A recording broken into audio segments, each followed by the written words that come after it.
Hai my dearisti, ketemu lagi. Yo, kita ketemu lagi dengan si bos tampan yang mati rasa, sekarang part kelima. Kenapa kamu belum nikah, Andre? Tanya Alana.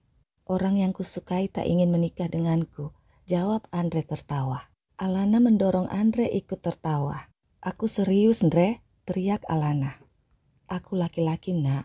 Besok bahkan hari ini aku pingin nikah, itu bisa saja. Tapi nikah itu bukan hanya aku sendiri, nak.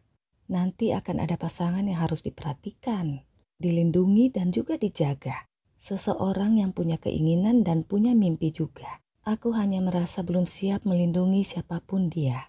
Aku itu, nak, kalau sudah di rumah sakit suka lupa waktu untuk pulang.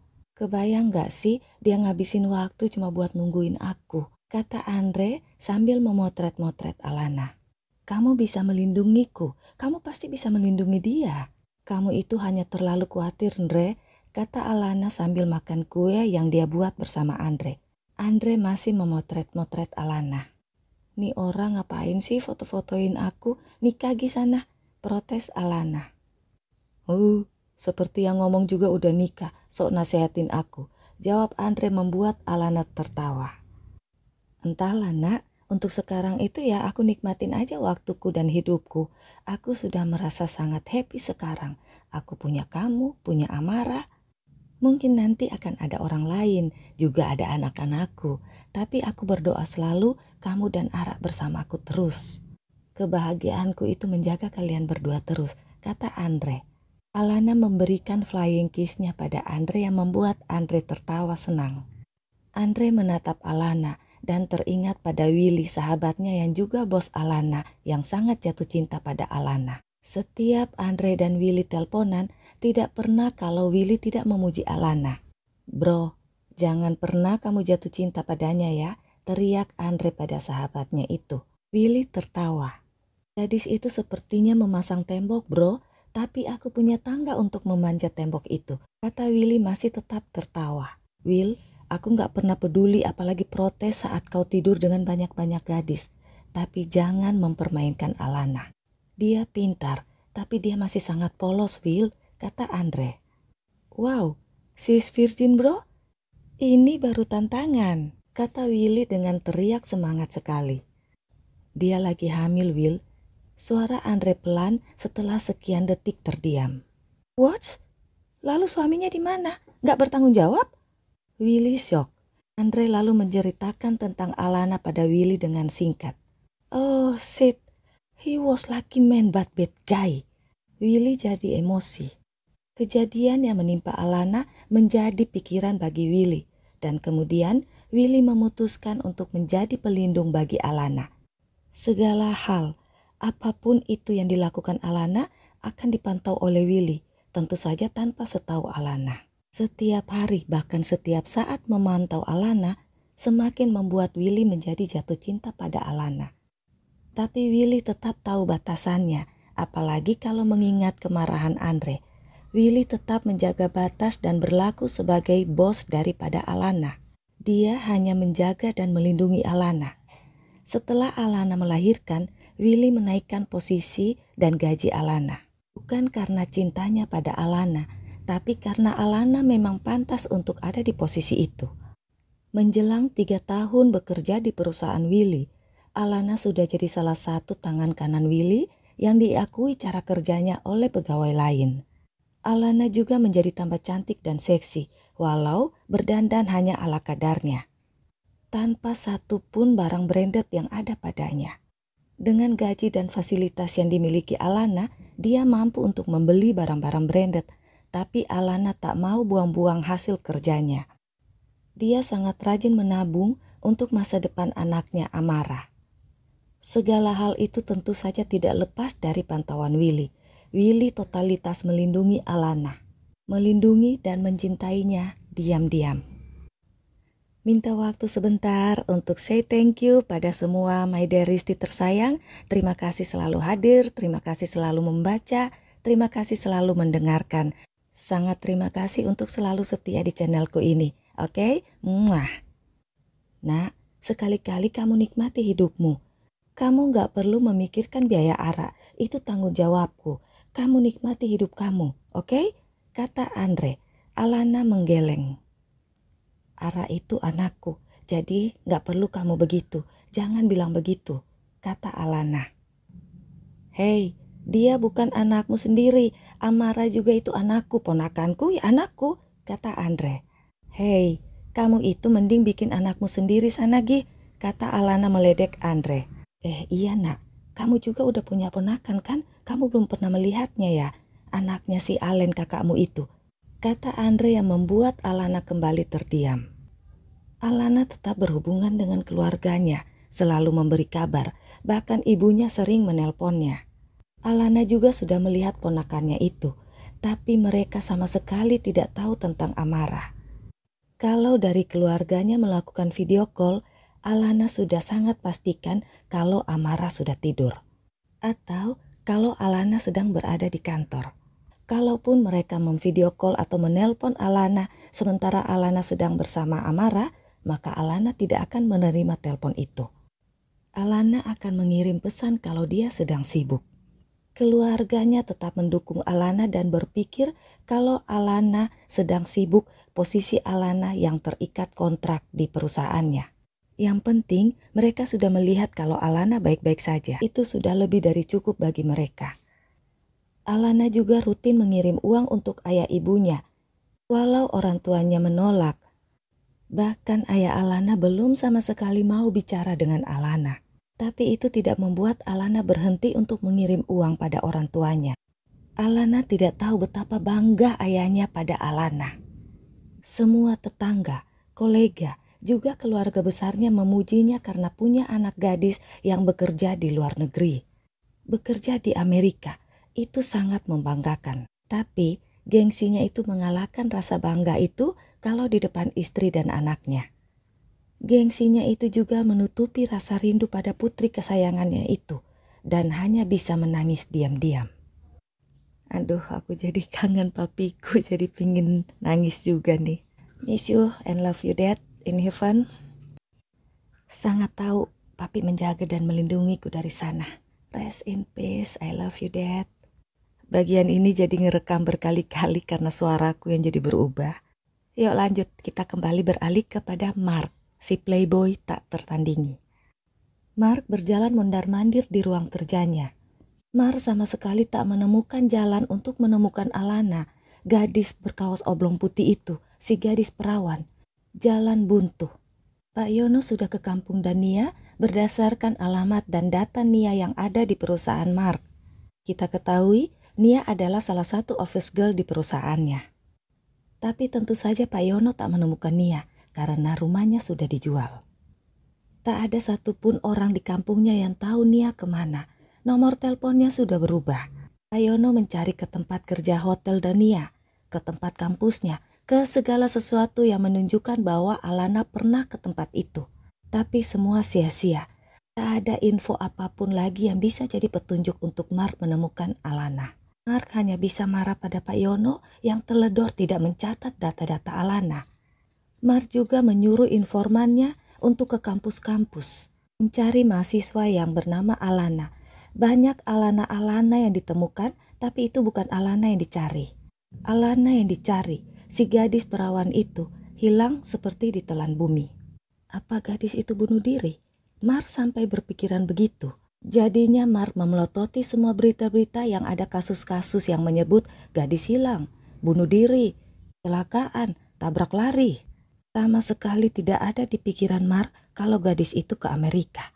Bagaimana bisa gadis yang bekerja bersih-bersih di rumahnya bisa ke luar negeri? Tidak akan mungkin kan? Mark frustasi. Rasa bersalahnya menghantuinya. Awalnya Mark masih tetap jadi playboy tak ternandingi, tidur dengan banyak gadis, tapi tidak dengan Lara. Mark sangat marah pada Lara, karena Lara lah yang menaruh obat perangsang itu pada minuman yang dibuatnya. Rasa frustasi, rasa marah, dan rasa tidak percaya pada wanita-wanita yang ditidurinya lama-lama membuat Mark merasa hambar. Ia selalu membandingkan segala sesuatunya dengan Alana. Akhirnya Mark berhenti bermain cinta dengan siapapun. Waktunya dihabiskan dengan kerja, dan kerja. Kalau capek, tidur. 4 sahabatnya tentu saja menjadi bingung, menjadi khawatir, dan bermacam-macam perkiraan pikiran mereka tentang perubahan Mark itu. Awalnya mereka berpikiran Mark ada masalah, ada problem, dan itu hanya sementara. Mereka sangat yakin Mark akan kembali menjadi playboy tak terkalahkan. 1 tahun, 2 tahun, sudah bertahun-tahun, ternyata Mark tetap begitu, malah semakin parah.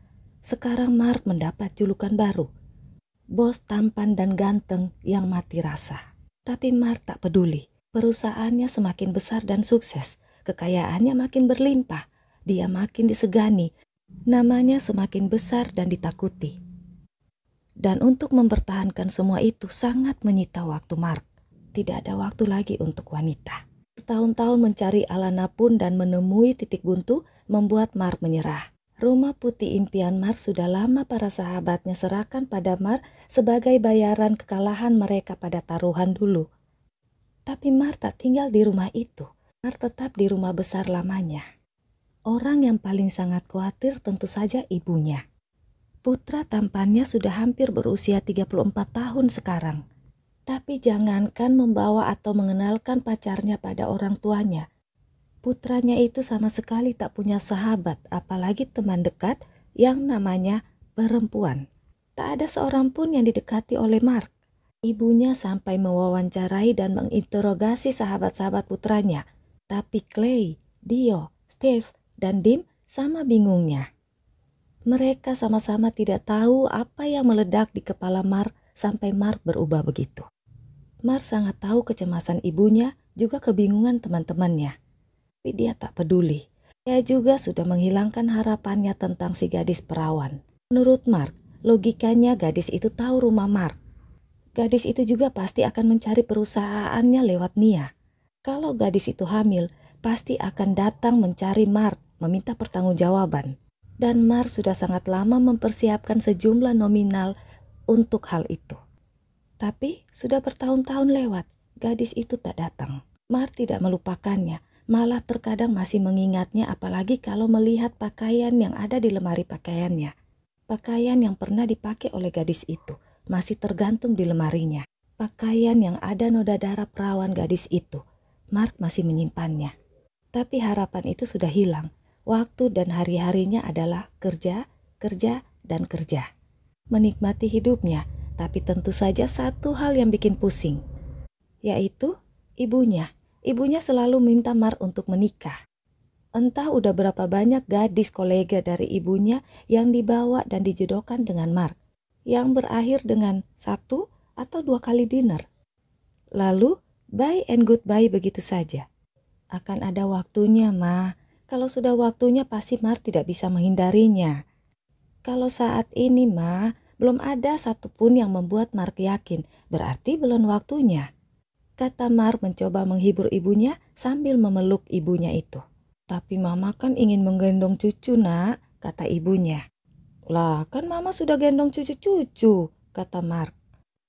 Itu cucu Mama dari kakak-kakakmu, bukan dari kamu, kata ibunya memanyunkan bibirnya. Nanti Mark akan bikin anak yang banyak sampai Mama kewalahan. Nanti, Ma, kalau waktunya sudah tiba, jawab Mark sambil mencium tangan ibunya. Tapi kapan? Jangan bilang kalau anakmu sudah banyak di koran, Nak. Aduh, Nak. Mama bener gak mau cucu Mama itu banyak dengan banyak ibunya yang jaga. Mama gak bisa bayangin banyak ibu-ibunya, banyak istri-istrimu yang semuanya akan memanggil Mama, Eyang, Oma. Ibunya merajuk, Mark ketawa. Mama jangan begitu, Mama tenang. Anak tampan Mama ini memang playboy, tapi Mark sudah yakinkan, sudah pastikan kalau semua itu aman. Tidak akan ada yang manggil Oma itu, nggak bakal. Mark sama sekali nggak mau dijebak, Ma. Walau banyak gadis yang tidur dengan Mark, tapi Mark hati-hati. Tentu saja sudah dipastikan aman-aman, Ma. Jawab Mark memeluk ibunya meyakinkan. Ya. Saat Mark tiduri wanita-wanita itu, Mark sudah sangat yakin aman semuanya. Hanya dengan gadis perawan itu, Mark atau gadis itu sama-sama tidak aman. Mar menghalau bayangan kejadian di pagi hari itu dengan menggeleng-gelengkan kepalanya. Ada apa nak, sakit kepalamu ya? Istirahat sayang, jangan kerja terus. Apalagi yang kamu kejar, semua sudah kamu dapatkan. Kakakmu juga udah mapan, kamu udah lebih dari mapan. Mama papa butuh apa lagi? Nggak ada. 7 turunan kita nggak bakalan habis apa yang kamu miliki itu nak. Coba kamu rileks, nikmati hidupmu dan tenang. Kamu tidur saja tanpa beban. Mama buatin jus ya, kata mamanya lalu bergerak mengambil buah-buah untuk membuat jus buat anaknya. Karena kebiasaan ibunya itu, sejak kecil Mar tidak pernah minum kopi ataupun minuman-minuman beralkohol. Kecuali saat sekarang kalau dia sedang menjamu tamu-tamunya, klien-kliennya. Itu pun hanya untuk menghormati mereka ataupun menyicipi sedikit. Mar lebih suka minum air putih, teh, atau jus buah. Dan tentu saja buatan ibunya adalah yang terbaik dan terenak di seluruh dunia. Oh ya Mah, Kak Maya kan mau buka cabang baru untuk bakery-nya. Gimana kalau openingnya di kantor Mark aja Mah? Disatuin dengan perayaan ulang tahun perusahaan Mark. Jadi menu makanan dan lain-lainnya itu biarin aja Kak Maya yang ngurusin, usul Mark. Oh itu ide yang sangat bagus nak, ibunya sangat gembira. Dan tentu saja langsung gerak cepat menelpon Maya, kakaknya Mark. Dan Mark sudah sangat tahu bakal akan rame di telepon. Pasti akan rame karena tahu ponakan-ponakannya itu akan berebutan bicara dengan neneknya. Ponakannya itu kembar yang lucu dan menggemaskan. Mark tersenyum dan tertidur pulas. Mark sama sekali tidak mendengar rencana ibunya dengan Maya untuk menjodohkannya dengan adik dari teman Maya. Kita satuin aja, jadi nanti sekaligus pengumuman pertunangan Mark dengan Anna. Kalau nggak ditodong gini, adikmu itu nggak bakal nikah, kata ibunya saat Maya mengatakan keberatannya. Maya mau mengenalkan adik temannya si Anna pada Mark. Tapi Maya keberatan kalau diumumkan pertunangan Mark dengan Anna, Mark pasti akan menolak. Maya takut perayaan itu akan menjadi berantakan. Tapi ibunya adalah raja sekaligus ratu, tidak bisa ditolak. Perayaan ulang tahun perusahaan pusat Mark sekaligus dengan opening dari My Bakery dan restoran baru saja akan dimulai. Mark tidak perlu repot-repot memeriksa semuanya karena kakaknya Maya yang meminta untuk mengkoordinasi semuanya. Tentu saja Mark sangat percaya pada Maya. Mark hanya menugaskan sekretarisnya untuk membantu Maya. Karena bagaimanapun Maya tetap butuh orang yang tahu tentang situasi kantor dan ruangan-ruangan di perusahaannya itu. Ibunya datang mendekati Mark yang sedang ngobrol dengan 4 sahabatnya Clay, Dio, Dim, dan Steve. 4 sahabatnya itu semuanya sudah punya istri dan anak. Dan tentu saja selalu mereka meledek pada Mark yang masih jomblo kalau pada kumpul-kumpul seperti saat ini. Bro, ibumu sepertinya membawa bidadari cantik untukmu tuh, kata Clay sambil mengerling pada ibunya yang datang mendekati mereka. Halo tante, aduh cantik sekali. Kala nih kemarin-kemarin udah cantik tapi sekarang tambah cantik lagi, sangat cantik, kata Dio memeluk ibunya Mark. Yang lain juga melakukan hal yang sama seperti Dio. Mereka memberi salam dan memeluk ibunya Mark. Terima kasih ya, kalian selalu bersama Mark melindunginya. Mana anak-anak dan istri kalian? Ibu kayaknya belum melihat dari tadi. Bentar lagi akan tambah anggota, kata ibunya Mark tersenyum. Kami selalu siap menyambut anggota baru tante, anggota yang sudah lama kami tunggu, kata Steve. Yang lain tertawa. Oh ya, ini kenalkan, ini Anna, calon istri Mark, dan hari ini pertunangan Mark, kata ibunya Mark sambil memperkenalkan Anna. Mark ingin protes, tapi Dio dengan cepat menarik tangan Mark. Udah bro, dijalani aja dulu. Jangan bikin kecewa ibumu. Lagian apa lagi yang kamu cari sih? Tunangan kan bukan berarti langsung nikah bro. Anna cantik bro, dia juga terlihat baik kok. Ayolah, be a man, ceramah Dio dengan gaya bapak-bapak. Mark diam membenarkan pendapat Dio. Mark jadi melirik pada Anna. Baiklah, Sekalipun aku nikahi gadis itu, nggak berarti aku nggak bisa menikmati hidupku kan, gumam Mark. Maya yang juga sangat cantik berdiri di podium, memberikan sambutannya yang disambut tepuk tangan riuh dari semua orang. Hari ini opening dari cabang May Bakery and Restoran saya. Juga merupakan perayaan ulang tahun perusahaan ini, perusahaan adik saya. Juga ada satu hal penting yang akan nanti diumumkan oleh bapak dan ibu saya. Sebelum itu, saya mengundang adik ganteng saya untuk datang mendampingi saya di tempat ini. Saya persilakan adik saya sebagai pemilik dari Dirgantara Company, kata Maya yang sekali lagi disambut tepuk tangan meriah. Mar sedang berjalan menuju ke podium ke arah Maya saat dia melihat Pak Yono melambai-lambaikan tangan dari arah seberang podium. Mar berhenti sambil memberi kode bertanya ada apa dengan gerakan mulutnya. Pak Yono melihat sekeliling lalu menunjuk-nunjuk handphonenya meminta Mar mengangkat teleponnya. Mar mengeluarkan handphone dari saku jasnya dan mengangkat telepon Pak Yono. Ada apa? Tanya Mar. Maaf Tuan, tapi ini penting, kata Pak Yono dengan gugup. Penting? Bisa nanti? Aku harus naik ke gadis itu Tuan. Gadis yang dulu bekerja di rumah Tuan. Dia ada di sini Tuan sekarang, kata Pak Yono lagi. Gadis yang bekerja. Mar mengingat Alana. Mar langsung berlari menyeberang di depan podium menuju Pak Yono, bukan menuju ke podium.